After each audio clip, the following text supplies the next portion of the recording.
Hello everybody, welcome to Mewgenics. I am your host Edmund McMillan, creator of The Binding of Isaac, Super Meat Boy, and a few other things that you don't know. And I'm here to show off a game called Mewgenics. It's a game that me and Tyler have been working on for well over 6 years. It will be releasing in February 10th to be specific, and you can wishlist it on Steam. I've been promising a gameplay video. There has been no gameplay videos of this game, and I wanted to basically stream it. And this is me giving you just an improvised run. I'm on a new save. I have bypassed the game's tutorial because I'm going to be the tutorial for you here. And here we have our starter house and a bunch of cats. The cats with the white text are our retired cats. These were the tutorial cats. This is what the ones that started it all. We got one of their kittens here, another one that has grown up. That's Pretty Girl. A few strays. We got some Poop, Sniff, Giant, and Fitzgerald. These are stray cats. They appear by your house every day, so you've got some new cats every single time you pass the day. But we're gonna gloss over this whole house situation. We'll get back to that later. I want to get right into the meat and potatoes, which is the adventures, and then we'll get into all the insanity with all this stuff. The main thing that I want you to know here is, in order to survive, we need food. The food is up top. We have 14 food, we have 7 cats. Each cat eats 1 unit of food in order to pass the day, or the cats will start starving. So we want to be able to feed these cats.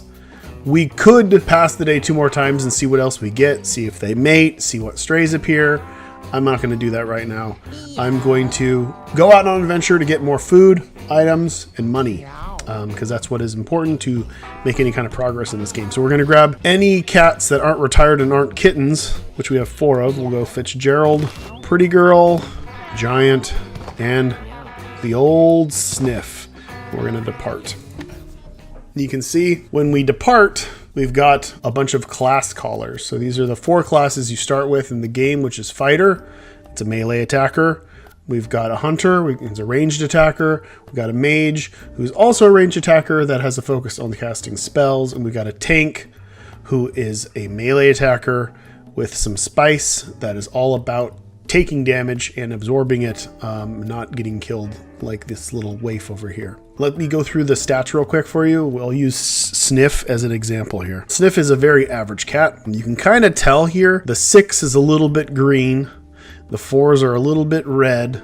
That becomes more pronounced as you go above and below 5, which is the average. So anything above 5 is above average, and anything below is below. But these are all pretty consistent. We've almost got 5s across the board, which is fine. So strength affects your melee damage. Dexterity affects your range damage. Constitution affects your HP and health regeneration between battles. The intelligence number is literally the amount of mana that you gain when you end your turn. Your speed affects your movement, how many tiles you can move. It also affects initiative. Charisma is how much mana you start with, and also affects your max mana.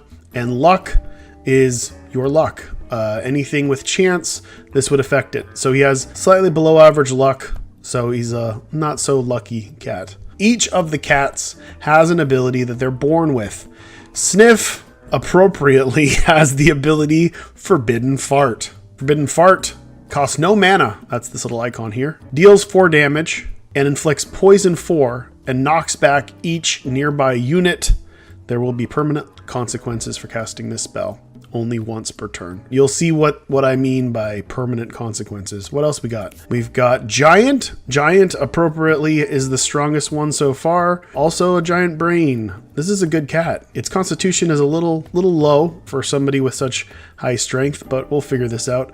Giant comes with an ability called Nerf. Nerf inflicts damage down on an enemy unit, which could be useful. It just kind of takes things down a little bit. We got Pretty Girl. Pretty Girl's got an ability called Sunburn. She actually inherited this from her mother, just so you know. And that inflicts Burn 1 and Blind at infinite range. This is a pretty good spell. It does cost 6 mana. She's got low strength, high dexterity, and high movement, and low charisma. Everybody's a little unlucky. What else we got? We've got Fitzgerald, has the ability to blow. A wind ability that blows things back 1 tile. We'll find a use for it. This one also has high dexterity, low strength, also low constitution and low intelligence. This would be a good ranged attacker, so we're going to go hunter with this one. Sniff is going to be a tank. This is going to be our fighter, even though its HP is a little low. and that would make Pretty Girl our mage. Each of these classes will modify the stats. So as you can see, when I take this off the mage, and look, ta-da, intelligence goes up to 7. Seems pretty good. So we're going to lock in. We're going to go to our storage. These are the items that I acquired on my tutorial run. I got a stick and a small catnip baggie. This gains me mana and is a trinket, and stick is a weapon. We're going to give the stick to our fighter so we can get in there and deal a lot of damage. And we're going to give the catnip baggie to our mage, which will help her cast wind spells and burn spells. This is a cool combo here already, I can see. But we're going to get into that once we start combat. Let's jump into an adventure. Meow.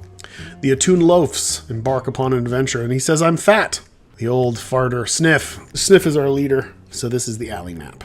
And this is the very start of the game, always starts in the alley. It is a randomly generated adventure, so all of these, the contents of these little icons will always be different. But we're going to jump straight into combat, our first combat, and I'll explain in depth how this is all broken down. All right, here we go. If you look up here, this is a turn order. Strangely enough, Sniff is our fastest. This is our fastest cat, which is also our heaviest cat. It's not too common that a tank has that much speed that it can go first, but in this case, that's pretty nice.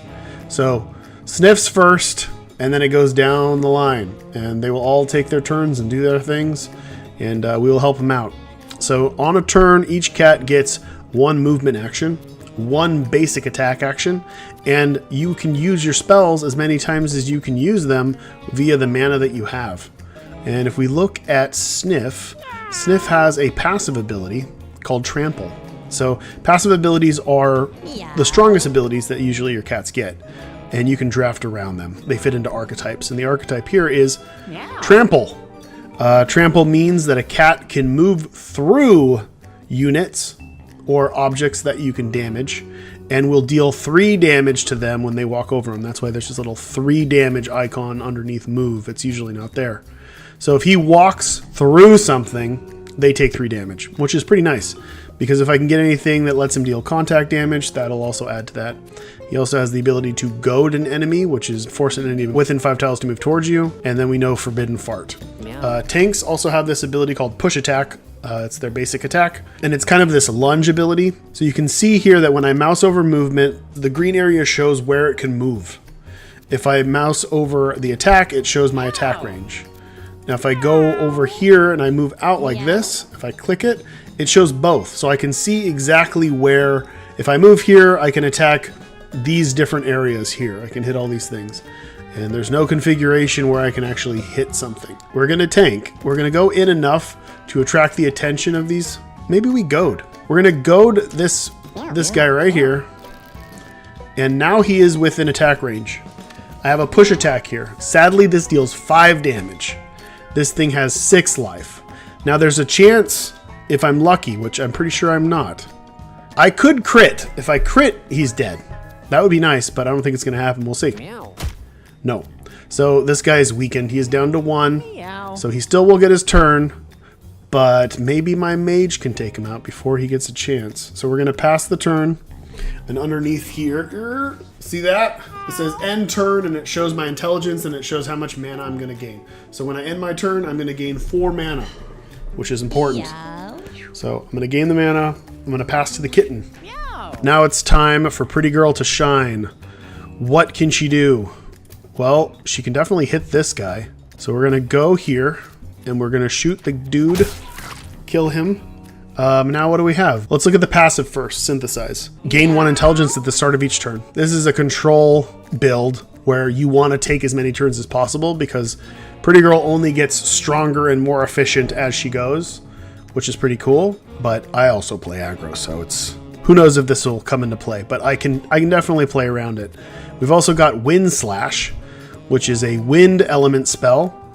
It deals 1 damage and knocks back 1 in a straight line. And it costs 4 mana, and we have 5, so we're going to use that. And you might have noticed that it did 1 damage and then knocked it back into the wall, and then it took another damage.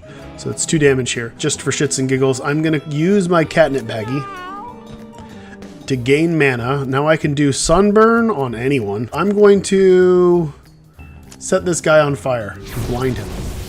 And you can see here, if I mouse over him, it'll see he has burn 1 and blind. Blind 30% miss chance for the next one turn.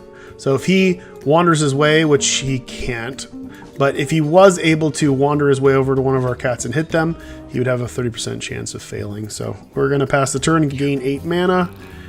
The pooters are going to do their thing. Now, here's the fighter. And the fighter has a passive that says Hulk up. When you take damage, gain +1 movement range. He wants to take damage. But he also has an ability called Leap, and it jumps to an open tile within range and inflicts bruise on all adjacent units. Bruise means whenever a cat with bruise takes damage, it takes X more damage equal to bruise. So if bruise 1, every time he got hit, he would take an extra damage. I'm going to move here, and I'm going to try to leap. I'm going to leap behind. So like it's kind of overkill, but I'm going to leap behind it, and I bruised the poop as well. Nice. I'm going to attack him from behind, dealing 11 and exploding it. And I'm going to use the stick on the poop, see what's inside there. There's a coin. Pass the turn. The cat took its burn damage. Yeah. Now we've got our final dude, which has an ability called Bullseye. Your attacks never miss. Plus 25% crit chance. He has the ability to spawn a bear trap within 5 tiles, which is pretty sweet because they cannot see these traps that you place. Also has the ability to blow and has a lob shot as its basic attack. It's got a pretty good range. The downside to the hunter is that it cannot attack 2 tiles close to it. So it has to move away. We're going to just take this guy out. And then we're going to assume that this cat is going to want to try to come over here in order to attack. So we're going to put a bear trap here and say, go ahead. Go ahead and walk into the trap. Yeah. All right, it's round 2. Back to our dude with trample. Let's goad this cat and hope that it goes into the bear trap. No, it went right for me. Still good. We're gonna walk over it. Boom. It's gonna run away. I forgot these guys are these are little scaredy cats. So whenever they take damage, they run. And I'm gonna go back. I'm gonna punch my way backwards and just stay here and hang out. Yeah, this dumb idiot. Look at him. What a fool. Tried to get me and he failed. So we're going to go over here. We're going to bash that. Blow on him. And burn this guy. And I think he doesn't have enough mana to leap. He has 5 intelligence. It would be really nice if this guy had 1 more intelligence, because then he could leap every single turn. So we're going to be on the lookout for any items that give us intelligence, because he could really use it. We're going to still go here because we can reach him with our stick. All right, can we bring it home here? I don't know if we can. We can at least put a trap here and shoot this. There, that'll do it. So there's some interactive objects that you can knock around if they're hit in the right direction. Rocks being one of the main ones. All right, this is when it gets real cool. Every single time you finish a combat, you level up and you get to draft an ability. It's kind of like drafting a mini deck for each character. And there are over 1,200 abilities in this game, so it's really, really deep. And they're all completely unique, and they all level up, but we won't be seeing leveled up spells in this one. Replicate's pretty cool. Lets us double cast spells for 5 mana. This is better when we've got something that's like this, like something a really big high damage thing that we can save up the mana for or find ways to abuse. We've got Frost Blast, which freezes units on tiles in front of you. And Energy Blast is just a high damage spell. We also have a collarless spell. So these are all mage spells, but this one is from the general pool. And this is a melee attack that deals damage equal to half of your dexterity rounded up. 6 mana for 3 damage isn't the greatest conversion. I'm leaning towards Replicate or Energy Blast. I don't know. She does get really smart over time, and she does have 8 mana, so I can cast this every single turn. So I think this is the answer. It has no element tied to it. It's not going to do anything super spicy, but it's 10 damage every turn. So I'm taking it. Yeah. All right. Now on to the event. This is an event. So there are hundreds of events. And depending on where you are in the game, they're different. But an event is essentially, if you've played D&D, it's kind of like a skill check via a table. This says, Giant discovers an old window, a shiny lattice of cracks spread across the glass panes like a fragile patchwork of tiny mirrors. What should Giant do? Should Giant bash through the window? Or should he examine it and try to find a way in that way? As you can see when I mouse over these, it selects different stats, and you can see the icon here. This is a roll, so it's a random roll, and it has 4 outcomes. There are 4 outcomes per option. So when I bash this window, if I can succeed, I can fail, I can critically fail, I can critically succeed. And the odds are in my favor here because I have 8 strength, which is pretty fucking high. Here it's just average. I have an average chance of success. So we're definitely going to bash and see what happens. Oh yeah. All right, so Giant smashes in the window with his paw, sending fragments of glass flying into the interior. He looks through a hole and sees something interesting within reach. Giant got a frying pan. Let's go see what this frying pan is all about. So frying pan is an uncommon weapon. You can tell it's uncommon because it's got this circle behind it, this little gray circle. It goes on my head, this slot here, and it says block and counterattack backstabs. I'm definitely putting it on the fighter. If anyone tries to backstab the fighter, he will block the attack completely and turn around and then just bash that thing in. Very cool. I like it. So we're going to go with this little piece of armor here. This is a nice little uncommon piece of armor. Second thought, I'm going to put it on my tank because my tank can actually, you know, this is a pretty weak fighter. This is a total glass cannon here.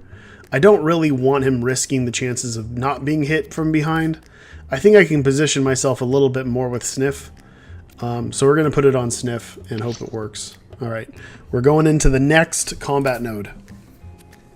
All right, we got a phone booth here. We got a dead rat. We got some flies and maggots and there's 2 tom-toms, which are pretty big. As big as my fighter, really. And we got a little kitten here. What can we do? How can we make this happen? I think my best bet is to go here, shoot at the maggot, and then blow the bag and the maggot. So it'll kill the maggot, and it may spawn something interesting from the bag. And it did. It spawned a food pickup, which heals 4 when eaten. You can interact with pickups on the ground by walking into them, or interacting with them with like a melee attack or something that reaches into another tile. I don't know. Nobody really needs life right now, but it's there if I do need it.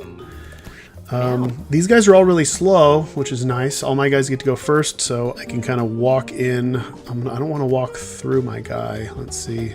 We're going to go here. Can I goad? I'm going to goad this guy over to me. It's not that fast. I'm going to punch this guy. And he's probably not going to get behind me. I wanted to try to position myself so I ended with like looking that direction. But I don't have enough. I didn't have enough movement to get over here. No forbidden farts yet, even though it is tempting. Look at that area of effect. Jeez. I'll use it at some point. Fighter time. Let's get in close and see if we can get close to the tom-tom. We cannot. I'm gonna save up my mana because I can leap even further if I can use it twice. Meow. And this is gonna help. I'm gonna get in here. I'm going to hit this tom-tom. Ooh, a crit. And then I'm going to put the trap right there. Almost guaranteed that the maggot or the tom-tom will activate that trap. Nope, the kitten will. Alright, so the kitten is immobilized due to the trap, which is what that icon is. And it's also down to 1 HP. Everybody else is trying to get to me and failing. Alright, we're poised to destroy. Let's see. Let's get in here and... what's the move here? This is the move. The move is 5 damage here. Kill these guys with the wind slash. And blow this guy away from me. And we're going to get in there with the tank. We're going to go over here. Again, I could fart if I wanted, but I don't want to. Can we... What happens if I do this? Can you line up? It's not really where I want you to be. That one will die, And we pass. The fighter can now get in close. We're going to backstab this TomTom, killing it. And then, oh, there's two little dudes out. Oh, I thought I could be super efficient and kill them all. We're going to kill the maggot and place that here, and he'll just walk into it. He'll die before the end. So that was a good round 2 finish. We will get some extra rewards for that. And more importantly, we will draft a new ability for Sniff, our crowd pleaser. He's got some cool ones. So we've got Cold Shoulder, which is deal 1 ice damage. This is kind of like the opposite of Sunburn, but it's kind of irrelevant for him. We got To the Rescue. Jump to a tile adjacent to an allied unit and damage and displace any unit you land on. So this would be like, put my fighter out there, then this guy jumps in and smashes. The only downside is this guy's so fast that he seems to be going first, so it's kind of irrelevant in the early game. We got Belly Flop, which jumps in and mobilizes a unit and deals 1 damage, which could be okay. We've also got Chew Cud, and it just heal yourself. Kind of like that. I kind of like just healing myself. I do also like movement abilities, and these are both kind of movement abilities. But I feel like Sniff is the one that's getting around. Like Sniff is the one getting furthest into combat, so I don't think To the Rescue is worth it. Belly Flop costs too much, so we're going to Chew Cud. And maybe we could get into some sort of like, I don't care if I take damage or I gain something from taking damage archetype. That could be cool. I did get a band. What is this? We got a white belt. It gives Brace 1. So Brace 1, it absorbs 1 damage for every instance of damage that you. So like if I take 10 damage from a unit, that is reduced to 9. If I take 2 damage, it's reduced to 1. It's always reduced to 1 at the lowest. I do think my fighter needs a white belt because look at that pitiful 16 HP. We're going to go to our treasure chest and see what's inside. Ooh, a natural 20. Natural 20, weapons gain a 50% crit chance. My basic attack gets 10% crit chance. This is a trinket. It goes into the trinket slot at the end over here. Now, he is already poised. He's got a 25% critical hit chance, and that goes up to 35%, which is pretty nice. I'm just going to put it on him and raise the chance, and maybe there's some crit archetype we can flow into. We're going to do another event. Oh, flock of birds travel above in the sky. Some land in nearby perches, resting for a moment before continuing their migration. So this is actually what we refer to as a weather event. So this is an event that happens, and then this is constantly happening throughout this chapter. And we can look up here, bird migration. 1 to 2 birds spawn in each fight. Now birds are pretty cool. They're usually quite rare, but we're going to be seeing a lot of them in this run because of bird migration. I'm just going to move into the next area because you're going to probably see at least 1 bird there, along with the mini boss. So let's go to the mini boss. The mini boss is Magnus. This is a fighter mini boss. There are many mini bosses in this game, but this guy likes to chain dash, which means he'll move and then he'll like rush and then hit and then hit and then hit. Like he'll keep like bouncing different directions. So you want to stay apart. His other secondary attack is a spin attack, which hits everything around him. So you don't want to surround him either. He is pushing you to keep your guys apart. And remember when I was talking about birds, it appears there is a turkey, and turkey's pretty good if we can kill it. You may notice at the end here the turkey goes and it's got a yellow background. That is because it is technically a neutral unit. So it's not gonna attack us unless we kind of fuck with it. Depending on the bird, there's different AI for different birds. They do different things, but eventually birds will go away. This is a big fat bird and it's slow, so it won't be leaving anytime soon. But if I wanted to, I could attempt to kill this bird instead of damaging the boss and try to maybe harvest some bird parts or other items that it may have. And you do gain an all stats up if you happen to kill this bird. I can't reach this boss either way, so we are going to attack the bird. And it's going to fly away. And then we're going to goad the bird. Come on back. Meow. Come on back, bird. Okay, and then we're going to walk into the bird. No, he is mad. If only he would attack me from behind. All right, now he's hanging out in the grass. There's a bunch of different tile types in the game. In the beginning, there's one of the common tile types is grass. Small grass isn't going to do anything, but tall grass will actually make it so there's a 50% dodge chance for anything that stands in them. So it might be a good place to put my hunter. All right, we'll pass to the mage. Mage is going to do some stuff. There's some catnip over here that I cannot reach. We're going to, again, we want to stay apart. I'm going to keep him over there. Here comes the fighter. Cool. Okay, we are kind of close. But I do want to deal 8 damage. What can I do here? We're going to go here. Hit. I'm going to jump over to the tall grass and hang out over there. All right.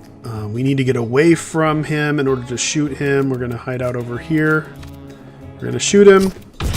Oh, nice crit. We're going to lay a trap right here because I have a feeling he's going to go that direction. Let's see what he does. No, he goes the other way. And he wails on our tank, which is fine. Tank's got a lot of life. Meow. Tank's turn. Should I walk through him? There's a chance that he'll go left, right, or right behind me. If I go through him, I'm just gonna risk it. I'm gonna walk through him. Cool. And then I'm going to punch him in the back. And I'm gonna chew some cud. Yum. What can we do here? We can definitely hit him. Okay, I'm getting in for damage now. We're going to zap him and deal 10. And deal 10 again. And he's almost dead. So he's going to go crazy here. What is he going to do? He's probably going to... If he goes this direction, I still think I'm okay. He's going to hit one of my dudes. He'll go, no, if he goes... He'll go here, and then he'll go that direction. Nope, he's going to just... Cool. All right, so he'll still do his thing, but he did get immobilized, and he won't be able to use his movement. But since he used an ability, he was able to still move here. Can't hit him. Can I do anything else? I'll go over and pick up this catnip. And then jump over on these coins. Good enough. Yeah. The way this game works is you don't get these coins when you just finish a round. You have to actually stand on them or interact with them to gain these coins. And the game rewards you for efficiency. So if you dirt all around and try to pick up all the stuff in the match, you'll probably end up with less coins as a reward than not. So you gotta kind of just do it efficiently. Like, oh well, if I can't do anything else but walk over and pick up a coin, then what? Whatever. We just kill him, right? We just kill him. And I don't think he's getting out of this. He's immobile either way. I kind of want to kill that turkey now. We've got a whole other round for it. I can't... I'm going to kill the turkey. Because this guy's just going to kill himself. Come here, turkey. Meow. Okay. I did kill the turkey. Technically, the hunter killed the turkey since that was his trap, which is why he got the reward. But let's just... I'm going to bring him out since I know that trap has been used. And we smash. And that's it. Mini boss has been destroyed. And we level up Fitzgerald. Fitzgerald has the ability of your attacks never miss. This says shoots 5 weak shots. Each one has a 50% miss chance. That sounds really good. That sounds like a fucking good combo, especially with this. We've also got Needle Shot.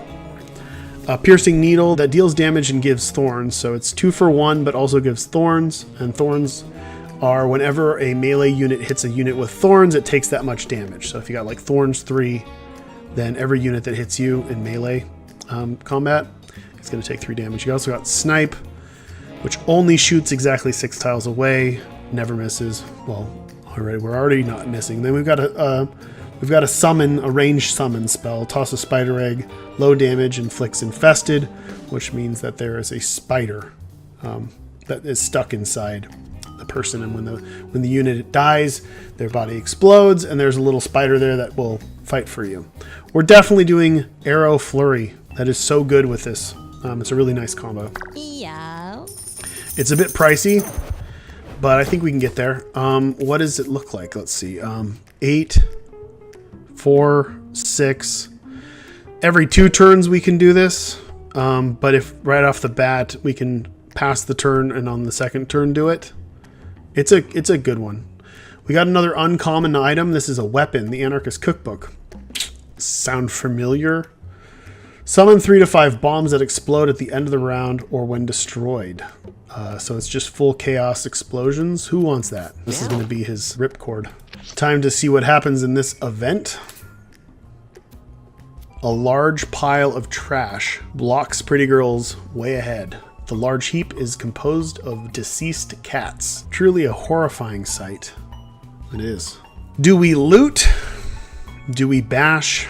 Do we examine? Do we try to figure out what killed these things? Do we just try to smash our way through? Do we attempt to find something within the pile? It really looks like examining these is the best bet. Looting being second, and obviously this red turd behind bash means this is a bad choice. We shouldn't do it. I'm going to go with examine because I think that's the best chance there. Meow.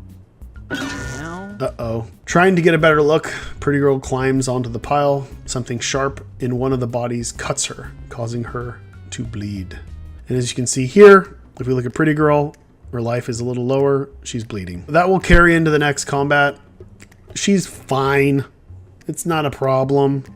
But it's good to take note of the fact that she is bleeding, which means that she'll be taking damage every single turn. All right, let's move into our last basic combat of the chapter.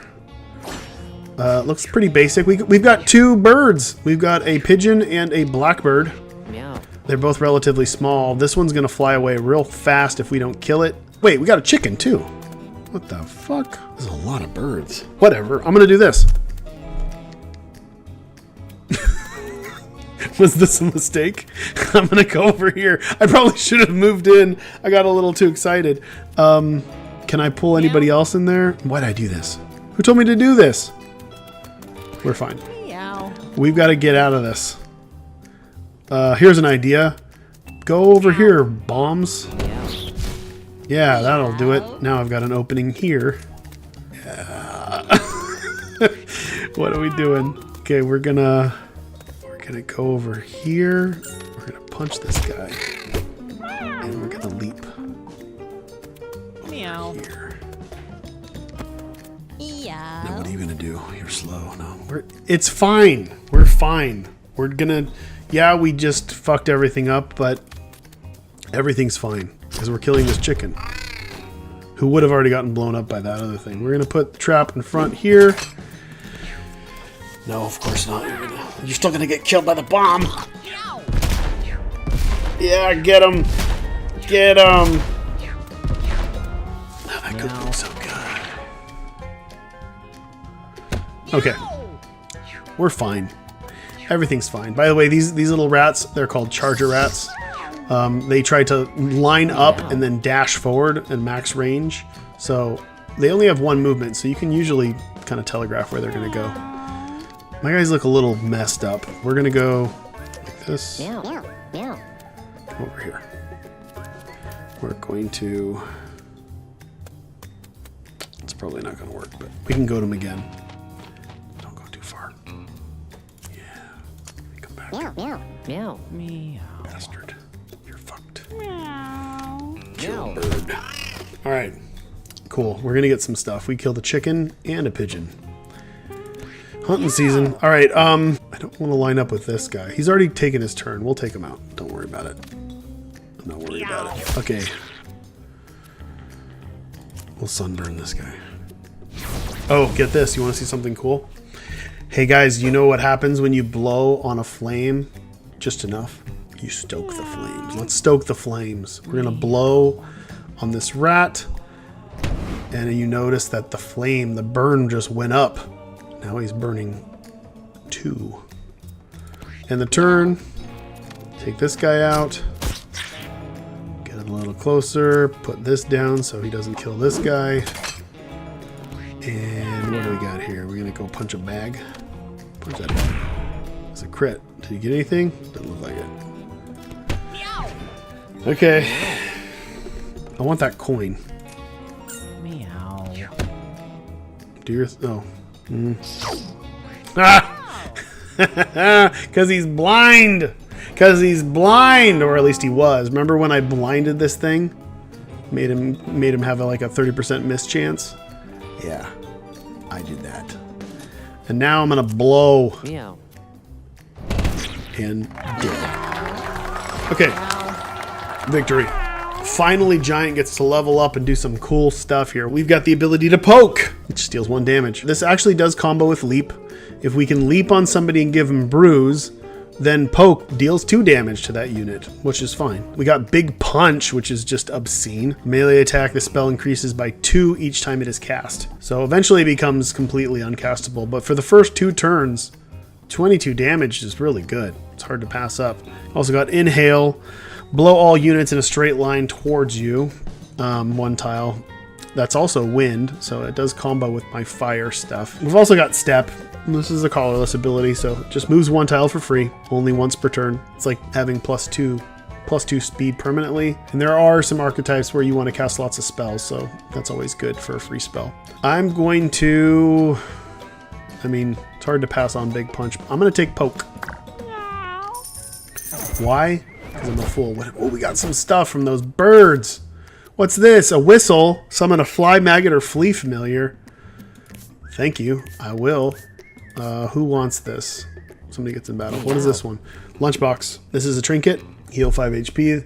This gains +1 use each time you pick up a food. So that like meat that was on the ground and whatever in the last battle, this has a certain amount of durability, and each time I use it, it goes down, and when it goes to 0, it's destroyed, but I can keep it up by refilling it with meat. All right, let's head into the next node, which is an event. Sniff finds a locked safe. Although worn with age, its locking mechanism appears secure. This is bad. We can examine it, which we're bad at. We can pick it, which we're neutral at. We can open it, which we're bad at. I'm going to go with pick, obviously, because it's just the tiniest bit better of a chance, but these are all bad. Let's see what happens when we pick it. Meow. Meow. All right, with a click, the safe swings open and Sniff purrs in triumph at his accomplishment. Sniff got 30 coins? Jesus Christ. That's a fucking payday and a half right there. That's a lot of coins, which is pretty fucking awesome because we're going to be hitting the shop soon.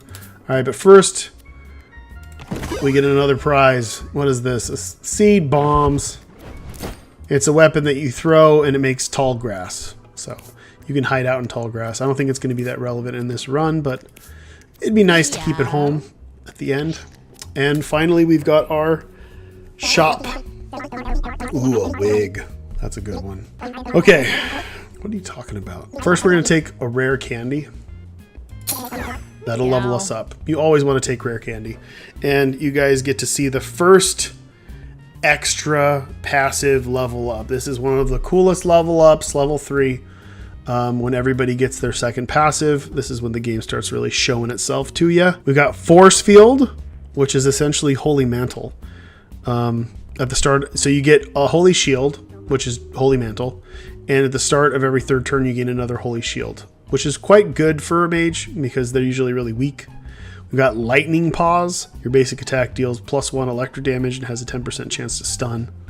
We got Death Store. Well, you're 1 HP. Your spells cost 1 mana, but can only be used once per combat. I don't want to be at Death's Door. And we've got Study. Gain +1 intelligence whenever you hit a new type of unit with an attack or an ability. I actually like Study here.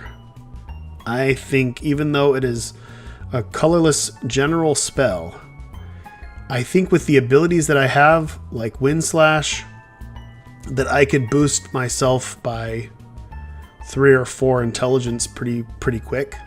So we're gonna go with Study, and with Synthesize we're doing like a high intelligence build, even though this is the end of the run.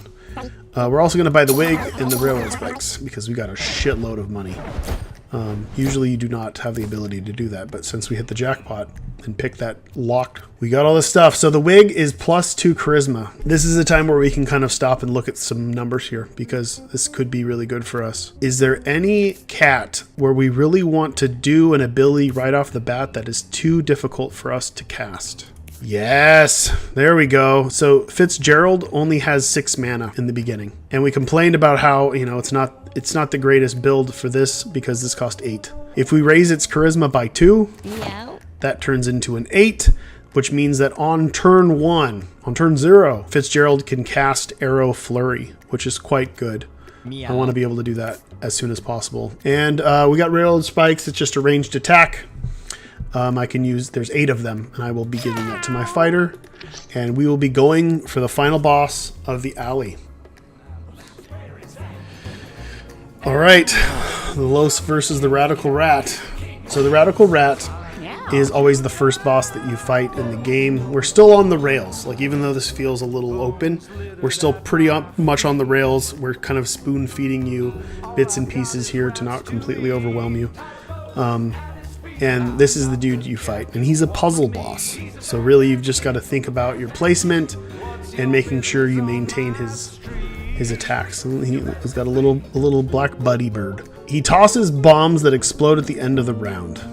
So he's going to be throwing bombs out that are like Bomberman bombs. And at the end of the round, if those bombs aren't defused, they will go off, they will chain, and they will just destroy everything. So we have to basically maintain his bombs. Can I get anywhere where I can hit anything? Burning this guy is a little iffy, okay? Because bombs are flammable. And if we set him on fire, he might walk through other flammable tiles, set things on fire, make more fires, and then throw bombs in the fires that instantly blow up. So I'm weary of using Sunburn.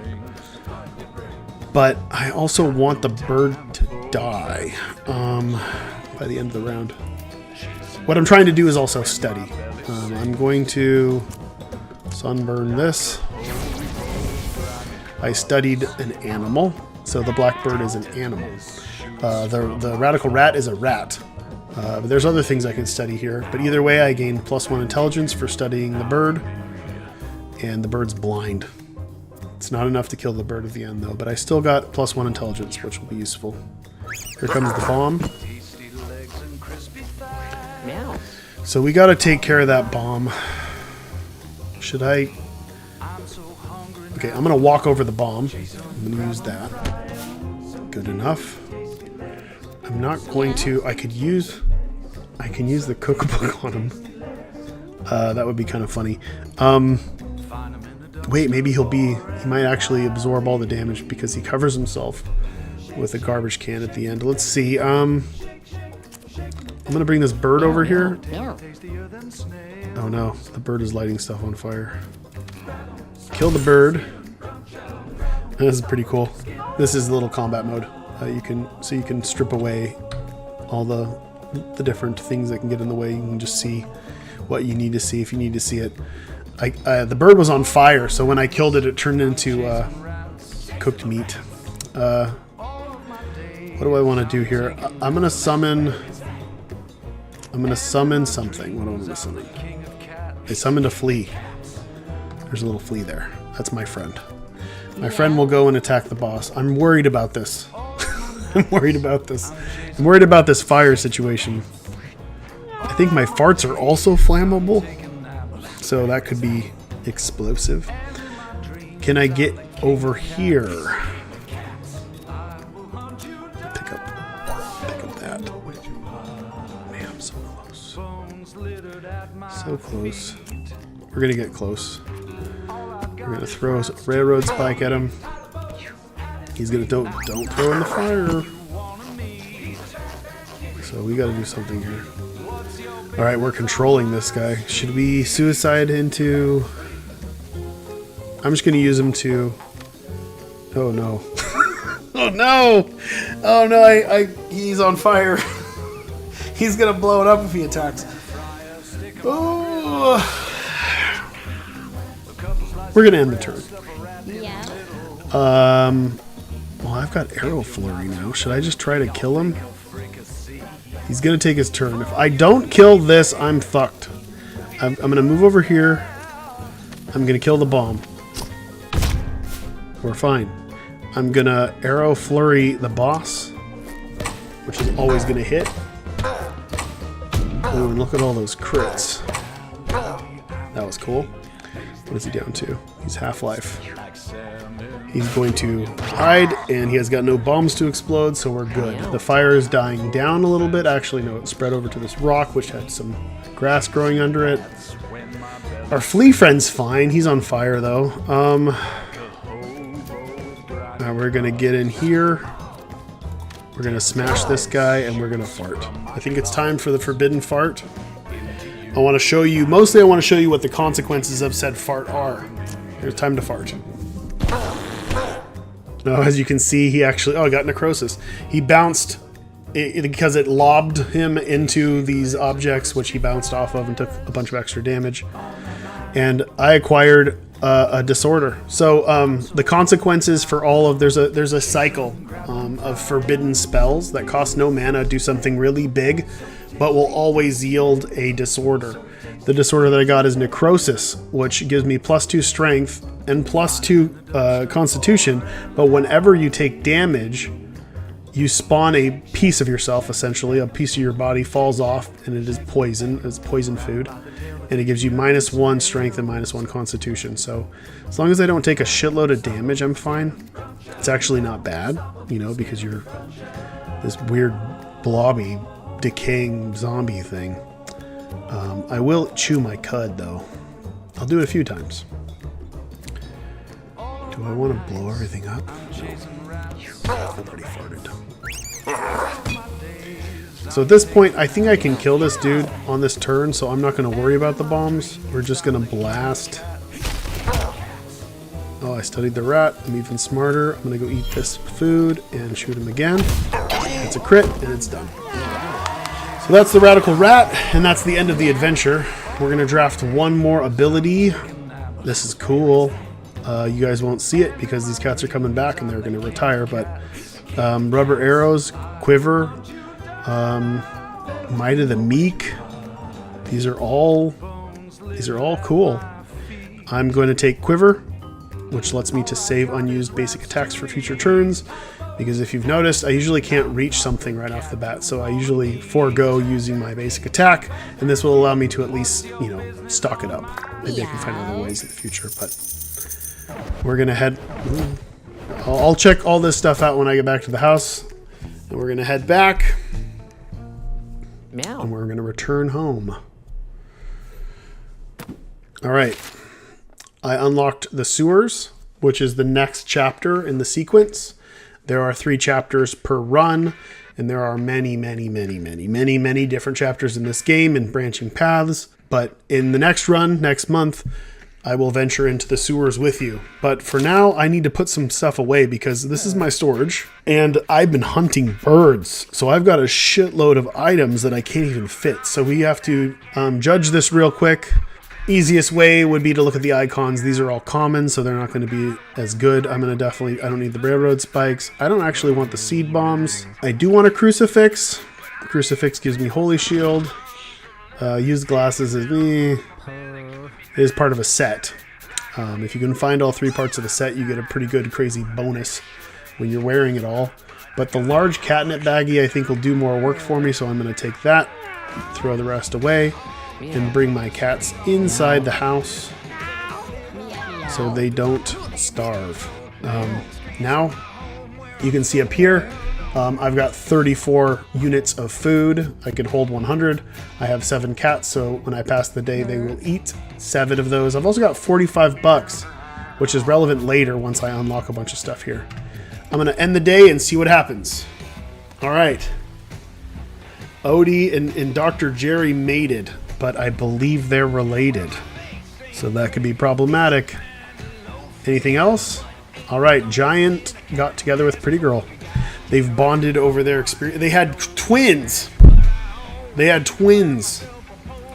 They look monstrous. Oh, it's raining again. Rain is a spooky one. I think it rained because we did bad things. That's Frank. And more on Frank next month. I'm going to cut it off here. And we will see you in a month. I hope you enjoyed this first showing of the game. I think you can kind of sort of see the potential here. I don't think it's going to be super apparent until the next run. because then you'll really see how deep things go and how interesting things can get and how different every run is. But wishlist the game on Steam. Comes out February 10th. And from here on out, for the next 5 months, every month, we're going to put up a new gameplay in this series. I think Tyler's going to do some as well. So you have different perspectives on different ways to play and totally different runs and configurations. But we're going to kind of do the same thing for a good 5 months until release. So thank you for watching Mewgenics. I hope you enjoyed it, and I will see you guys later. Bye.